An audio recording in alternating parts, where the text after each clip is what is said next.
You keep begging the sky for a miracle, never realizing the gate you're pounding on is inside your own chest, and it only stays locked because you still believe you're outside. What if the very act of asking is the thing that keeps the blessing from finding you? There's a moment, right before sleep, when your mind slips its armor and the truth tries to reach you. Yet you drown it out with desperate prayers shaped from fear. You whisper requests into the dark, not knowing that every word reinforces the quiet lie that you are lacking, abandoned, unheard. This is the hidden fracture Joseph Murphy tried to expose, the subconscious that prays from emptiness cannot receive what was already placed in its hands. Tonight the veil thins, tonight the old script trembles, because if prayer is not a plea but a merging, if the answer is older than the question, then what have you been calling waiting all this time? You think you pray at night, but what you really do is bleed. You lie in the dark, lungs held tight, whispering words you were taught to call faith, yet every syllable trembles with the quiet confession you never say out loud. I don't believe I am allowed to receive. And it's shocking, unbelievable even, how the subconscious hears the truth beneath the words more clearly than the words themselves. You say, please let something good happen. But the subconscious hears, I have nothing. I am nothing. I stand outside the gate. You say, help me. But what sinks into the deeper chambers of the mind is, I am powerless. You say, give me a miracle. But the echo that reaches the inner vault is, I am separate from it. And so the night repeats itself, like a ritual of quiet self-betrayal. You don't mean to do it, you don't even realize you're doing it, but your nighttime prayers are built on the same foundation as your fears. The belief that you must convince the universe to notice you. The belief that you must earn what was already yours. The belief that you stand outside of the abundance you seek. And every desperate whisper, every trembling request, tightens the loop around your chest. Wanting creates distance. Distance deepens longing. Longing reinforces unworthiness. Unworthiness feeds the desire that keeps you wanting. A cycle so ancient, it feels like your bones were carved from it. You can feel the loop tightening every night, can't you? That strange heaviness in your ribs, that hollow ache behind your sternum. That quiet, sinking dread that what you're asking for is drifting further away each time you ask. And still you pray, not because you trust, but because you fear what will happen if you stop. You were never taught that the subconscious doesn't respond to the words you speak. It responds to the identity you speak from. So when you pray from emptiness, your subconscious imprints emptiness. When you pray from desperation, it records desperation. When you whisper from the belief that you're outside the miracle, it builds a world where the miracle stays outside of you. And the worst part, the part that stings like a hidden wound, is that you feel this contradiction every night, but you don't know how to break it. That moment when you finish praying and the room goes silent, when your breath hangs in your throat and there's nothing left to say, that is when the truth tries to rise. A faint, trembling awareness. I'm praying as someone who doesn't believe they're the one who receives, but you shove it down. You call it doubt, you call it weakness, you call it the enemy, when in reality, it was the first flicker of clarity you've felt in years, and you buried it. Because looking at it would mean admitting something terrifying. Your miracles aren't blocked by heaven. They're blocked by the place inside you that still believes you stand too far away to touch them. A place built from childhood echoes, from unspoken disappointments, from nights when your tears dried before anyone realized they were falling, from teachers who told you to ask God humbly, never mentioning that desperation masquerading as humility becomes a prison. You were shaped to believe that wanting makes you small, that asking is proof of your emptiness, that the blessing is always somewhere else. And so your prayers became a nightly performance of lack, a reenactment of a role you never chose but learned by heart, the role of the outsider, the unworthy one, the forgotten child standing at the entrance of a gate they were told they must beg to enter, the gate that was never outside in the first place. And here you are, night after night, speaking words meant to heal you, yet unconsciously reopening the same wound. Every request you make drips with the belief that you do not have. Every word you whisper vibrates with the fear that you never will. And the subconscious, obedient, literal, loyal to the bone, records the identity behind the words, "I am the one who waits. I am the one who lacks. I am the one who hopes but does not receive." A cruel irony, you pray to escape the identity your prayers keep reinforcing. You don't need judgment for this. You need understanding. You need to see the architecture of the trap. Because once you see how the loop is built, you can feel it cracking. And as it cracks and something terrifying and holy begins to rise, a suspicion, a disquiet, a shiver behind the ribs. What if the problem isn't that I'm asking wrong, but that I'm asking from the wrong self? The question lingers, trembling, electric, and you almost feel the gate hum in response, but the answer remains just out of reach, suspended, waiting, pressing against the edge of your awareness like a miracle blinking behind frost, not yet ready to melt. But you don't turn away, do you? Something in you refuses to retreat this time. Some thin, trembling thread of awareness pulls you deeper into the dark, into the place where your nightly pleas echo louder than your heartbeat. Because now you're beginning to notice a pattern you've felt 1,000 times but never dared to name. Your prayers don't rise. They collapse inward. They sink into the very pit they were meant to lift you out of. Every "God help me" folds you farther into helplessness. Every "please let it happen" coils you tighter inside the belief that it is not happening. Every whispered "I want" confirms to the subconscious that you are on the outside of the thing you desire. And the deeper truth, the one you've always sensed but were terrified to face, is this. Your subconscious doesn't receive your prayers as requests. It receives them as identity statements. It listens beneath the syllables, beneath the rhythm of your breath, beneath the fragile hope clinging to each word.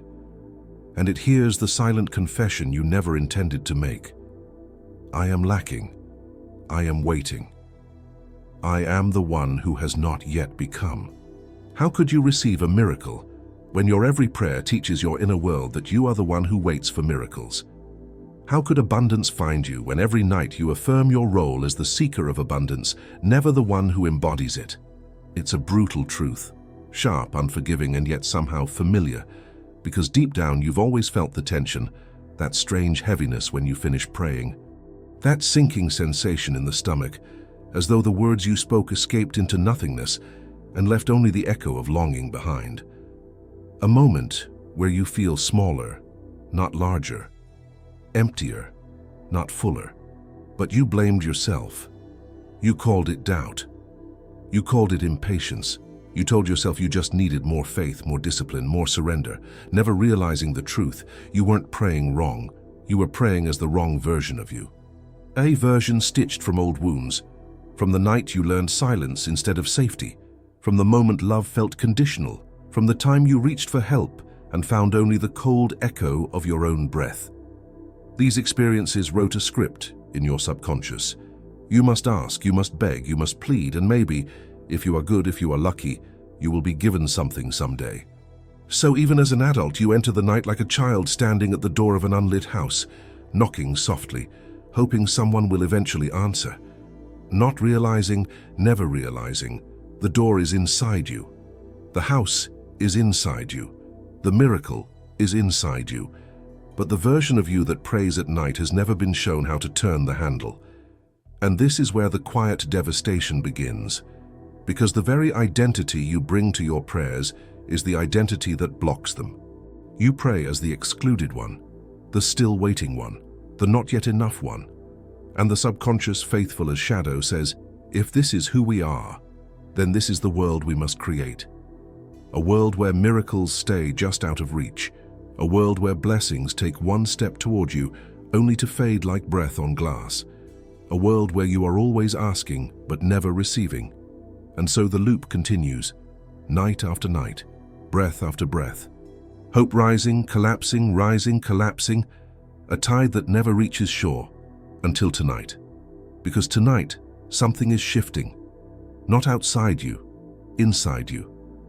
A suspicion, fragile but relentless, has begun to move through your ribs like a pulse awakening.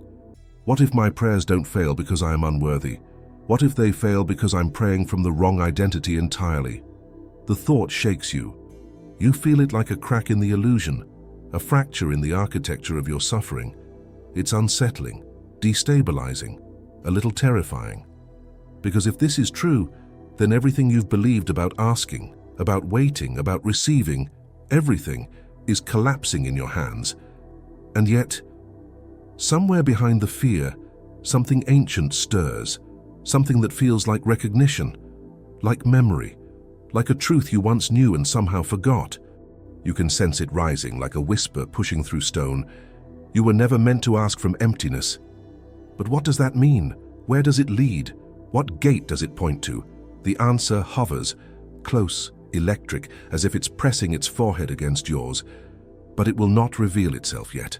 Not until you're ready to see the mechanism that was always moving beneath your prayers. The mechanism that has been shaping everything, and tonight, it begins to tremble. There is a point in every unraveling where the thread you've been pulling doesn't just loosen, it snaps something open. And tonight, that snap echoes inside you. A trembling realization begins to flood the space behind your ribs. Your prayers have never been answered according to your words, but according to the identity underneath them. Joseph Murphy tried to tell the world this, again and again in language that sounded almost too simple to be dangerous. The subconscious accepts whatever identity is spoken to it. Not the desire, not the hope, not the wish shaped from trembling breath, the identity. And suddenly, everything inside you goes still, because you feel the implications sinking in like cold water entering a room through a cracked foundation. If the subconscious accepts the identity you speak to it, not the desire you beg from, then your nightly prayers have never been requests. They have been instructions, and the instructions have been brutal. I am lacking. I am the one who waits. I am the one outside the miracle. I am still begging, still hoping, still empty. A lifetime of commands you didn't know you were giving. A lifetime of inner architecture, built from a misunderstanding so quiet, so innocent, so deeply woven into your spiritual reflexes that it became invisible. You were taught to pray as a seeker, as a stranger in need, as someone approaching power, never embodying it. But the subconscious, ancient, obedient, unblinking, cannot interpret seeking as anything other than distance. It cannot translate longing into receiving. It cannot convert, please give me, into, I am receiving.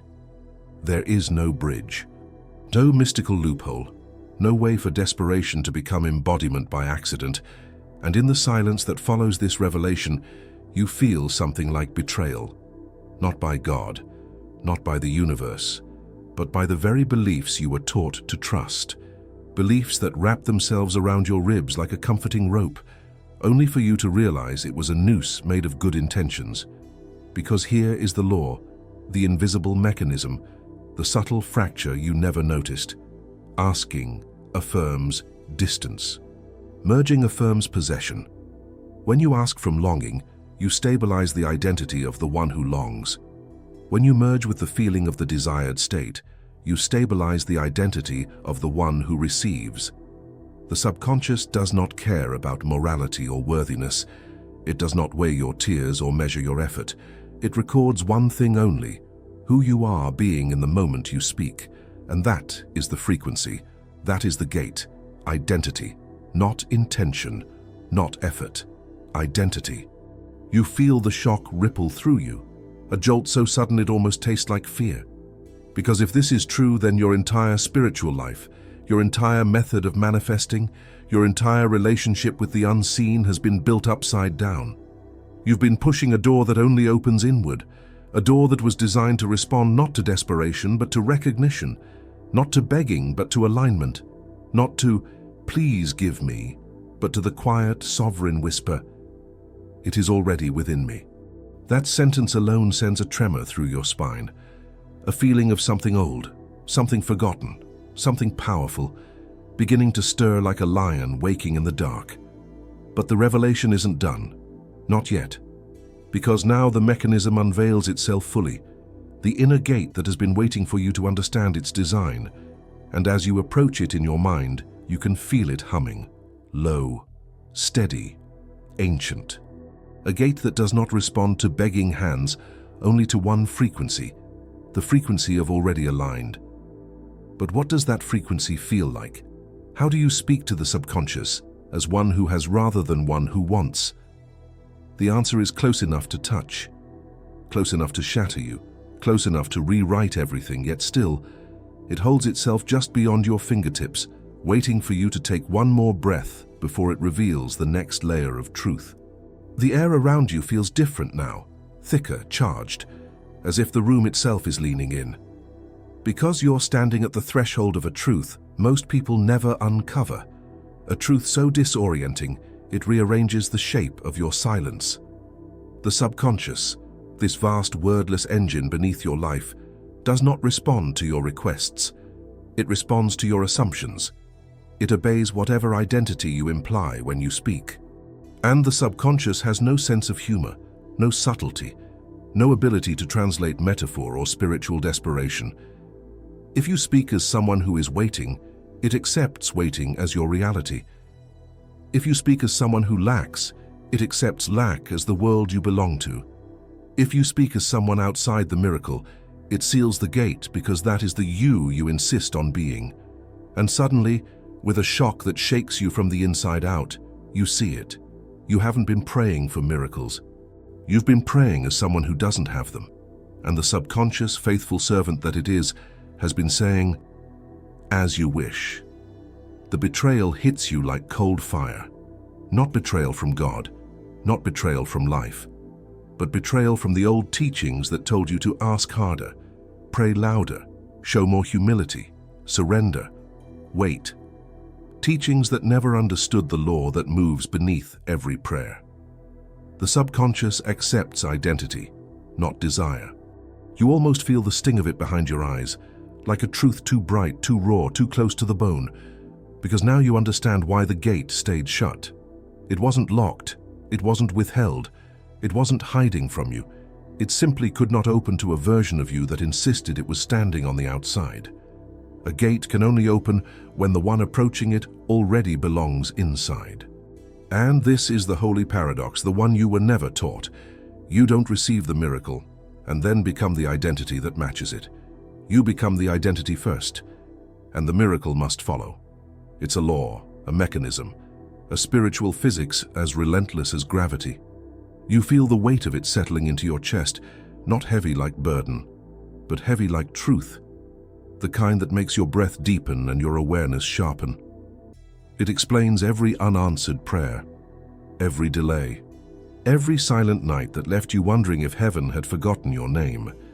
It hadn't. It was waiting, waiting for you to speak to it from the place of truth, not the place of fear, waiting for you to approach the inner gate as the one who already carries the key. A tremor moves through you, a flicker of something like power, something like memory, something like the first spark of a long-suppressed knowing. I have been speaking to my subconscious as a stranger, when I was meant to speak as the heir. But the revelation doesn't settle neatly. It doesn't resolve. It isn't soft.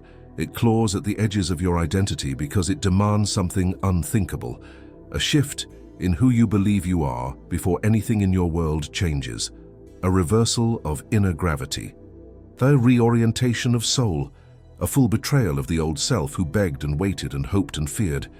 You can feel that old self trembling now, the one who survived by pleading, who built rituals around longing, who learned to make an altar out of absence. It knows its time is ending.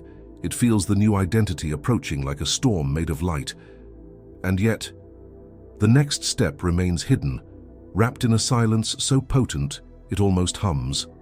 Because before you can step into the new identity, before you can speak the words that open the gate, there is something you must do, or rather, something you must be.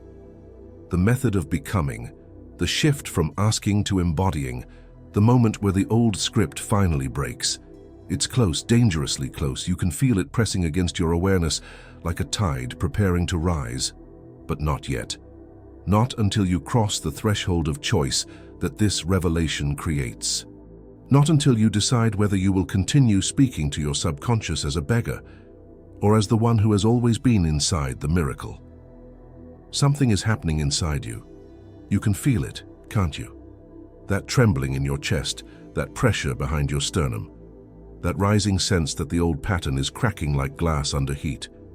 This isn't just information, this is initiation.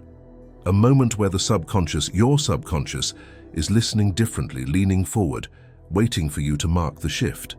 Because every transformation, every true inner awakening requires a declaration, a signal, a stamp, a moment where you say, I am not who I was 5 minutes ago.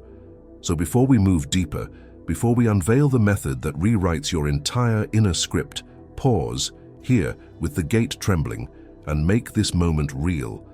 If something inside you is stirring, if the truth we've uncovered is hitting a nerve you thought no one could touch, if the old identity feels like it's losing its grip, then breathe, slow, deliberate, and do something that tells your subconscious, this is the night everything changes, like this video, right now.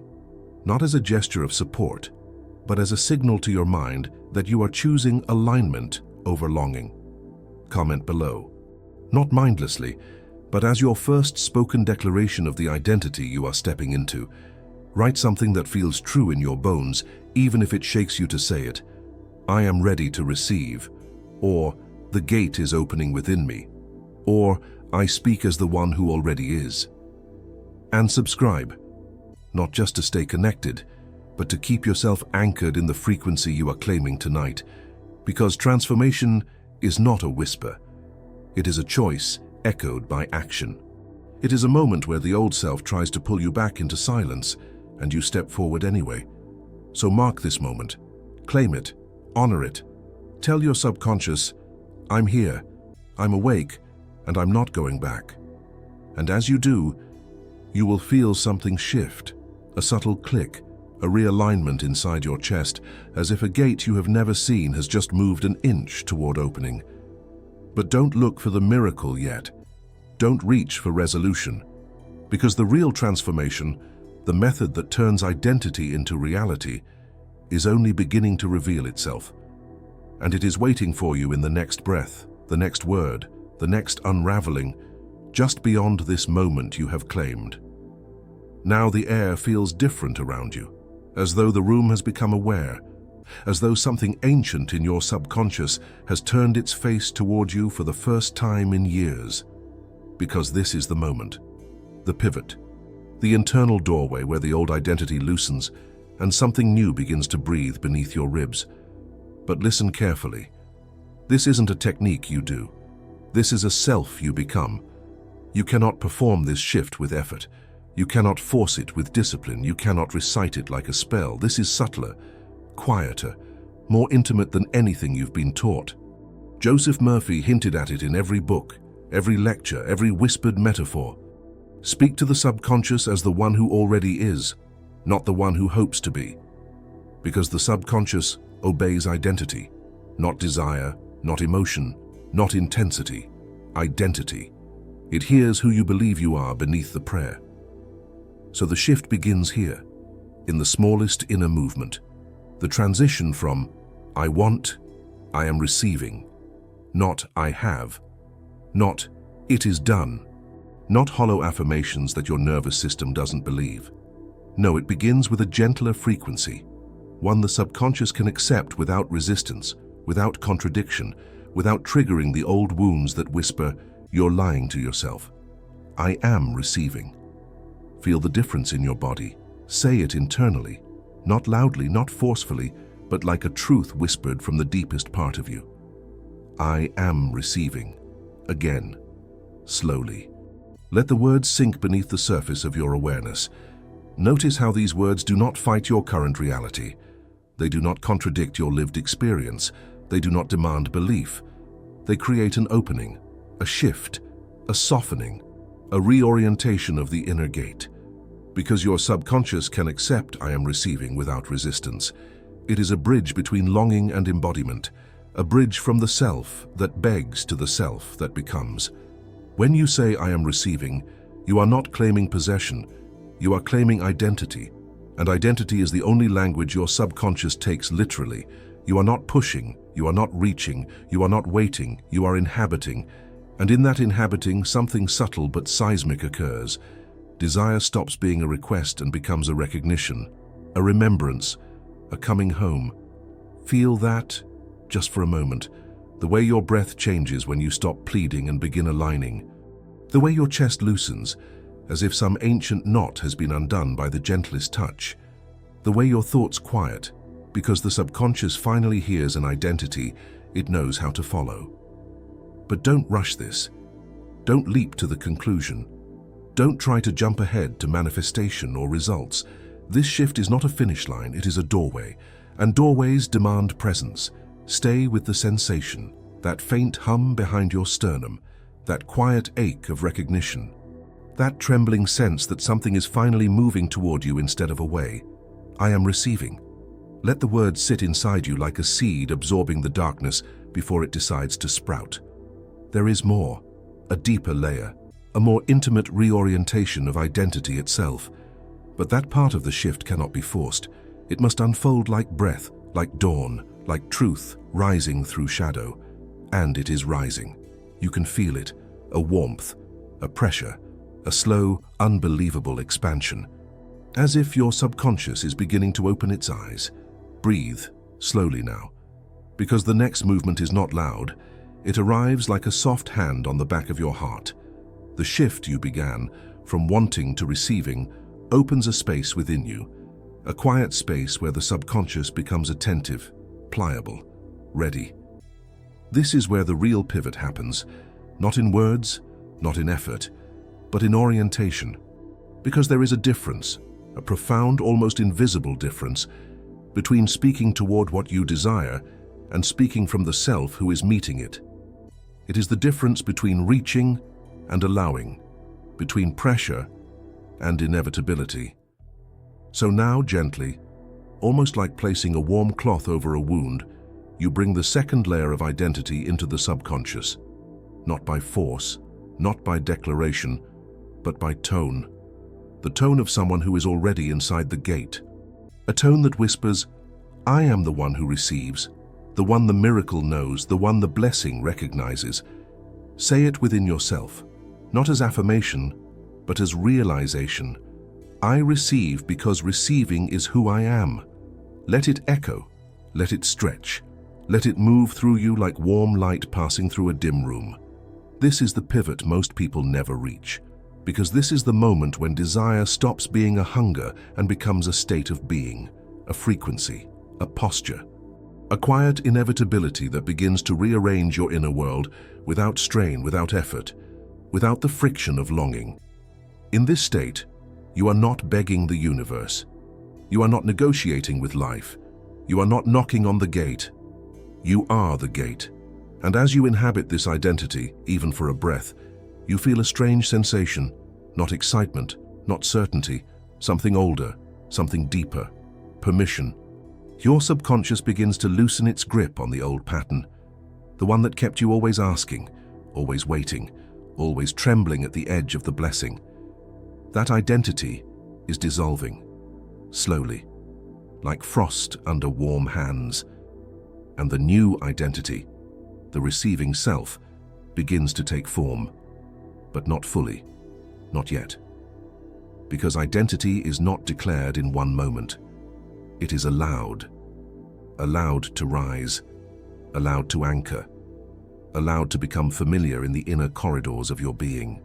So sit with this. I am receiving. Not I will, not I hope, not I'm trying, just I am receiving. Feel the truth in it expand, even if only by a fraction of an inch. Feel the way your body responds, that subtle pull inward, that softening in the throat, that warmth blooming just beneath the sternum. These are not coincidences. These are signals. Signals that the subconscious is opening its doors. Signals that the old identity is dropping its weapons. Signals that your inner world is beginning to tilt toward the version of you who does not ask for miracles, but participates in them. Yet don't try to hold the moment. Don't try to stretch it. Just let the identity hover like a sun behind thin clouds, bright but not blinding. Because the next stage, the full reconfiguration of self, cannot be forced into being. It arrives, it descends, it chooses the moment, and you can feel it gathering now, a rising current beneath your ribs. A sense that the person you have prayed as is no longer the person you are becoming. A sense that who you are and who you are stepping into are about to collide in a way that will change everything. Something inside you is standing up, not metaphorically, not poetically. You can feel it, as if a presence that had been curled in the shadows of your chest is unfolding its spine for the first time in years. It rises slowly, like someone who has spent a lifetime bowing and has suddenly remembered they were never meant to kneel. This is the beginning of the rupture. The moment the old identity realizes it is no longer the only voice in the room. Because you've spent years praying as the outsider, the one who waits, the one who hopes, the one who asks. But now, for the first time, you feel the outline of a different self. A self that doesn't pray from emptiness, but from sovereignty. A self who doesn't whisper into the dark hoping to be heard, but speaks knowing the very fabric of reality bends toward their words. A self who doesn't approach the gate with trembling hands, because they know, deeply, undeniably, that the gate was built on the blueprint of their own consciousness. This is not ego. This is not delusion. This is the self your subconscious has been waiting for. The self whose voice it recognizes as command, not request. And it emerges slowly, with a gravity that pulls your awareness inward. A heat gathering behind your sternum, a steady thrum of power as familiar as a heartbeat you forgot to hear. You don't have to speak yet. You don't have to affirm anything. Just feel it. A shift in posture, a shift in breath, a shift in the quiet way you inhabit your own existence. The old identity, the begging self, is still there, clinging to your ribs with the desperation of something that knows its time is ending. It whispers, "But what if I'm wrong? What if I'm unworthy? What if I can't hold this new self?" Yet these questions don't land the way they used to. They slide off you, dissolving before they reach the core of who you are becoming. Because now, the receiving self is awake. You can feel it, in the steadiness of your breath, in the calm heat rising through your chest, in the subtle authority settling into your spine. There is a strange and unbelievable familiarity to this identity, as though it is not something new, but something ancient returning to its rightful place. A self that has always existed beneath the layers of fear, conditioning, and inherited smallness. A self that doesn't ask for miracles because it exists in the very frequency that produces them. You are not merely shifting a belief, you are shifting your center of being. And in this reconfiguration, a new realization begins to dawn, half terrifying, half exhilarating. You do not stand outside the gate. You never have. The gate has always been inside you, responding only to the version of you that remembers it was never closed. You are not the beggar. You are not the outsider. You are not the trembling seeker hoping to be chosen. You are the one who speaks from the center of the blessing. And as this truth builds within you, as it fills your lungs with a fire that feels both ancient and newborn, you sense something gathering, a force, a presence, a recognition. The new identity is forming, but it has not yet spoken. It stands at the threshold of your voice, waiting for the breath that will make it real. The air thickens around you, as though reality itself is holding its breath. Because the new identity, the receiving self, the sovereign self, the one who speaks from fulfillment rather than longing, is no longer just stirring inside you. It is taking shape. You feel it first as a pressure, a warm, steady expansion behind your ribs, as if your chest is remembering it was meant to house something far larger than fear. Then you feel the clarity, a quiet, unwavering presence, replacing the old, frantic tremble that used to accompany your prayers. And then, the rupture. Not violent, not loud, a clean internal snap, like the moment a lock breaks from the inside and something finally opens. You know instantly what it is. The identity that begged has just lost its throne. The identity that asked, that waited, that doubted, that whispered into the night like a child afraid of being forgotten. That identity has dissolved like smoke. Its absence is shocking, unbelievable. Like waking up one morning and realizing that the ache you lived with for years is simply gone. But the power rising in its place, that is what steals your breath. You do not feel larger, you feel truer. You do not feel invincible, you feel aligned. You do not feel like someone who got an answer. You feel like someone who has become the answer. The receiving self finally steps into view. Not dramatic, not boastful, but steady. Certain, radiant in a way that does not shine outward but burns inward. And it speaks. Not loudly, not boldly. The new identity speaks like someone who is remembering their native language. I no longer pray from emptiness. I speak from truth. Feel those words echo through you. Feel how they vibrate in your bones, not like a declaration, but like recognition. The old you would have tried to believe them. This version of you simply knows them. And as the identity expands, you sense something else emerging, a sacred defiance, a refusal to ever again approach your desires as if you were unworthy of them. You are not the one who knocks. You are the one who opens. You are not the seeker. You are the location of the answer. You are not waiting for the gate. You are the consciousness that creates the gate. This identity doesn't hope for miracles. It doesn't wonder. It doesn't beg. It stands in the quiet, sovereign knowing that what belongs to me recognizes me. And in that knowing, everything shifts. The air feels different. Your breath feels different. The space inside your chest feels limitless, as if the borders of who you once were have evaporated. But even now, even in this rising power, something remains unfinished. A tension, a tremor, a hovering silence. Because the reconfiguration is not complete until this identity meets the night, the threshold of sleep, where the subconscious becomes most vulnerable, most impressionable, most ready to receive. And the receiving self knows this. It stands poised at that inner edge, waiting for the final step. Not action, not affirmation, integration, but that moment, the moment where the new identity whispers itself into the subconscious and the subconscious answers. That moment has not come yet. It waits, just beyond the breath you are taking now. And now, we arrive at the threshold. Not the threshold of understanding. You crossed that long ago tonight. Not the threshold of belief. Belief is too small a word for what has begun to bloom inside you. This is the threshold between worlds, between waking consciousness and the vast, silent architecture of the subconscious waiting beneath it. The room around you softens, edges blur, shadows lengthen into quiet invitations. Even the darkness feels different now. Less like absence, more like a door. The receiving self, the identity that rose within you, stands at that door with a stillness so profound it feels like the air itself bends around it. You can feel the night leaning closer, as if the moment just before sleep is a living thing, listening ready. Because this is the hour when the subconscious opens its hands, when the veil thins, when the border between intention and embodiment becomes almost unbearably delicate. It is here, in this liminal hush, in this trembling pause between breaths, that your new identity begins to sink downward, toward the place where old scripts dissolve and new patterns are born. But it does not descend yet. Not tonight. Not fully.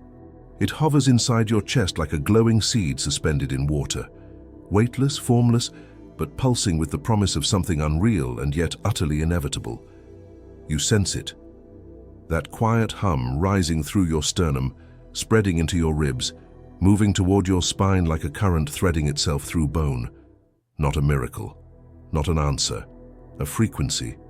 A subtle, impossible frequency that feels both ancient and freshly made. Your breath deepens. Your eyelids grow heavy. The night thickens around you, not in darkness but in meaning.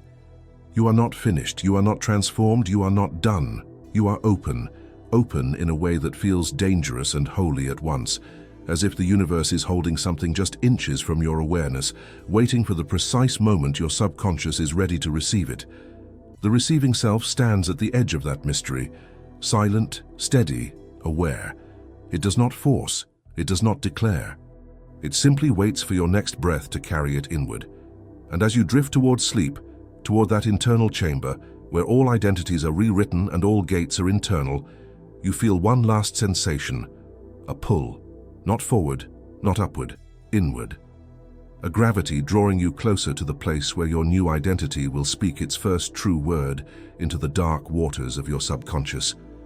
But that word, that moment, that shift, remains just beyond reach, suspended, vibrating, waiting for you on the other side of sleep. The gate is humming, the night is listening, and something you cannot name is already moving toward you, unfinished, unresolved, opening.